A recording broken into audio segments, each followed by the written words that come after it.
లైవ్లోకి అందుబాటులో ఉన్నారు. ముందుగా కనకరావు గారు నమస్తే. నమస్కారం అండి. కనకరావు గారు, ఏంటి జగన్మోహన్ రెడ్డి గారు మోదీ గారికి లెటర్ రాస్తే దానివల్ల ఉపయోగం ఏముంటుంది అని చెప్పి విపరీతంగా ట్రోల్స్ చేస్తున్నారండి. చంద్రబాబు గారి మీద ఇప్పుడు మోదీ గారు యాక్షన్ తీసుకుంటే పరిస్తుందా పవన్ కళ్యాణ్ గారిని కాదని?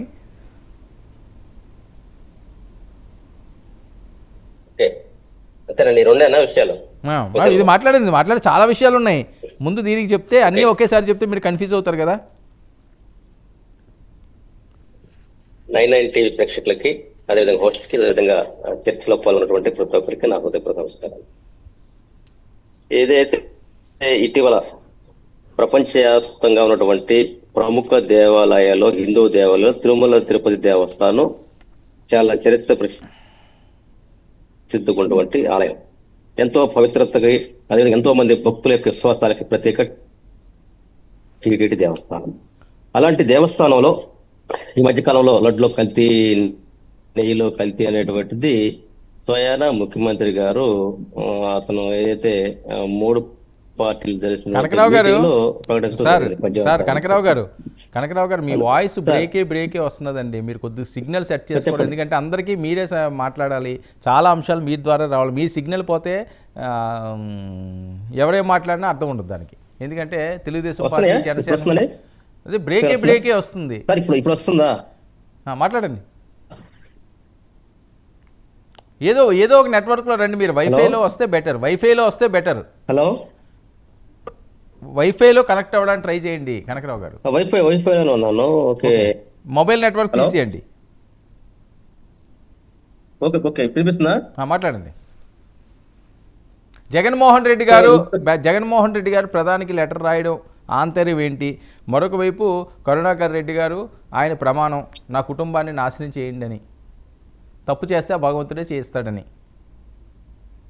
అదే ఏదైతే టీటీడీ దేవస్థానంలో ఉన్నటువంటి లడ్డు విషయంలో కావచ్చు, అపవిత్రమైందని, అదేవిధంగా ఆ నెయ్యి సరఫరాలో యానిమల్ ఫ్యాట్స్ అనేటువంటి ఏదైతే చెప్పినటువంటి విషయాలు ఉన్నాయో ఆ విషయాల మీద, ఎందుకంటే ఒక పక్క ఈఓ గారి స్టేట్మెంట్, అదేవిధంగా చంద్రబాబు నాయుడు గారి స్టేట్మెంట్ చాలా వేరియేషన్ కనపడతా ఉంది. ఈ ఏదైతే ఒక పవిత్రమైనటువంటి దేవస్థానం మీద ఎన్నో కోట్ల మంది భక్తుల యొక్క మనోభావాల మీద దెబ్బతీసేటువంటి విషయంగా ఉన్నప్పుడు, అక్కడ అవినీతి జరుగుతుంది అనుకున్నప్పుడు, అంత పెద్ద విషయం అనేటువంటి దాని మీద ప్రధానమంత్రి మోడీ గారిని, స్వయాన ఈ దేశ ప్రధానమంత్రి గారిని దాని మీద నిజాలు నిగ్గుదేల్స్తామని చెప్పేసి గత 4 రోజుల నుంచి కూడా గతంలో టీడీడీ చైర్మన్ అయినటువంటి సుబ్బారెడ్డి కావచ్చు, అదేవిధంగా కరుణాకర్ రెడ్డి గారు కావచ్చు, స్వయాన మాజీ ముఖ్యమంత్రి జగన్మోహన్ రెడ్డి గారు ఒక ఎంక్వైరీ ఇవ్వమని చెప్పేసి ప్రధానమంత్రి మోడీ గారికి లెటర్ ఇవ్వడం జరిగింది. తప్పేది మంచిదే కదా.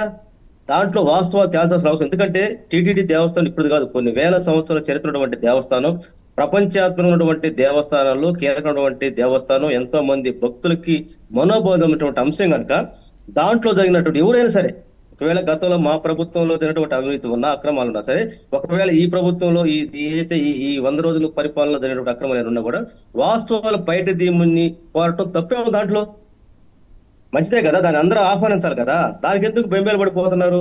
కరుణాకర్ రెడ్డి గారు ఎందుకంటే అంత ఎమోషనల్ అవుతున్నారు?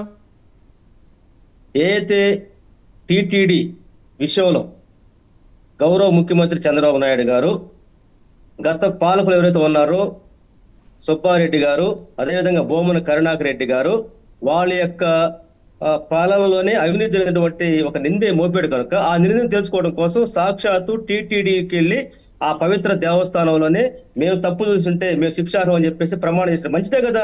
చంద్రబాబు ధైర్యం ఉంటే చేయమని చెప్పట్లాగే చంద్రబాబు నాయుడు గారు కానీ ఎవరైతే వాళ్ళు ఆరోపిస్తున్నటువంటి అధికారులు కావచ్చు, ఎస్ మేము తప్పు జరిగిన నిరూపించమని చెప్పండి. ఈ రోజు ఏం తప్పు చేయగలుగుని ధైర్యంగా ధైర్యం చేసి ఈరోజు అక్కడ పవిత్ర స్నానం చేసి అక్కడ దీపం ముందు ప్రమాణం చేస్తా ఉంటే డిఎస్పీ లాక్కుంటాడండి. అంటే ఏంటి చేయొద్దనే? అంటే నిందలేంటి మీరే, ఆపటం మీరేనా? కరుణాకర్ రెడ్డి గారు విజువల్స్ ప్లే చేయండి.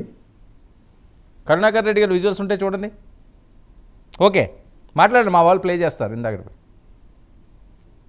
అందువల్ల ఏంటంటే ఈరోజు ఏదైతే ఒక అభియోగం మోపినప్పుడు అభియోగాన్ని కూడా సాక్షాత్తు మనం ఏదైనా జరిగినప్పుడు ఏం చేస్తాం, దేవుడి మీద ప్రమాణం చేస్తా ఉంటాం. అందువల్ల అంటే దేవుడి మీద ప్రమాణం చేసి ఎస్ మేము తప్పు చేయనటువంటి దానికి అతను ముందుకు వచ్చినప్పుడు దాన్ని ఆహ్వానించాల్సిన అవసరం ఉంది. ఎందుకు దాని గురించి భయపడుతున్నారు? తప్పే ఉంది దాంట్లో. ఏదైతే మీరు మోపినటువంటి భూమన కరుణాకర్ రెడ్డి గారి చైర్మన్ యొక్క పాలనలో, అంతకుముందుటువంటి వైవి సుబ్బారెడ్డి గారి పాలనలో వీళ్ళంతా వెరసి జగన్మోహన్ రెడ్డి గారి యొక్క ప్రభుత్వంలో ఉన్నారు కనుక ఇది మొత్తం అల్టిమేట్ గా ఏంటంటే జగన్ గారికి, సుబ్బారెడ్డి గారికి, కరుణాకర్ రెడ్డి గారికి రుద్దేటువంటి ఒక కుట్ర జరుగుతున్నటువంటి నేపథ్యంలో ఆ కుట్రను ఛేదించడం కోసం. హలో సార్ మాట్లాడండి, వినిపిస్తుంది. ఆ కుట్రను ఛేదించడం కోసం ఈ రోజు మరి మాజీ చైర్మన్ అయినటువంటి భూమన కరుణాకర్ రెడ్డి గారు మేము తప్పు చేయలేదు కాబట్టి, మేము అధికారంలో ఎక్కడ అవినీతి చేయలేదు కాబట్టి, ఎక్కడ కూడా తిరుమల తిరుపతి దేవస్థానాన్ని దుర్వినియోగం చేయలేదు, భక్తుల యొక్క మనోభావం దెబ్బ తీయలేదనేటువంటి దానికి సాక్షాత్ వాళ్ళు ప్రమాణం చేసిన దాన్ని స్వీకరించాల్సిన అవసరం ఉంది. అందువల్ల ఏంటంటే మేము స్వాగతిస్తా ఉన్నాం. అదేవిధంగా ప్రధానమంత్రి మోడీ గారికి ఈ రాష్ట్రంలో ఉన్నటువంటి టెంపుల్, ప్రపంచవ్యాప్తంగా పేరున్నటువంటి ఈ టెంపుల్ మీద కొన్ని అభియోగాలు మోపిన క్రమంలో వాటిని నిగ్గు తేల్సినటువంటి అవసరం అని చెప్పి లెటర్ రాశారు.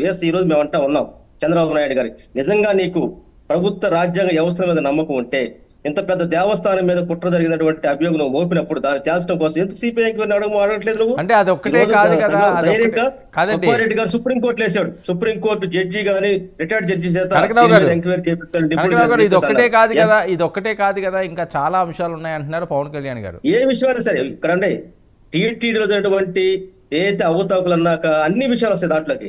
ఒక్క లడ్డు విషయమే కాదు, నెయ్యి విషయమే కాదు, ఒక్కసారి ఎంక్వైరీ. ఈ రోజు చంద్రబాబు నాయుడు గారు కానీ ఏదైతే ఆ కూటమినటువంటి వాళ్ళు ఏదైతే ఉన్నారో వాళ్ళకి దమ్ము ధైర్యం ఉంటే సిబిఐ ఎంక్వైరీ కానీ, లేదంటే రిటైర్డ్ సుప్రీంకోర్టు జడ్జి స్థాయి అధికారిని కానీ, లేదంటే టెక్నికల్ ఉన్నటువంటి శాస్త్రవేత్తలతో కమిటీ ఏమని పడకమని చెప్పండి, ధైర్యం ఉంటే. తప్పే ఉంది దాంట్లో. ఏంటి రోజా గారి అంశం ఏంటండి? టికెట్ల అంశం ఏదో, టికెట్ల రూపాయలు దండుకున్నారని మీది వీడియో కనిపించలేదండి. ఓకే మీరు మాట్లాడండి, మీరు వినిపిస్తుంది. ఓకే సార్, ఏదైనా సరే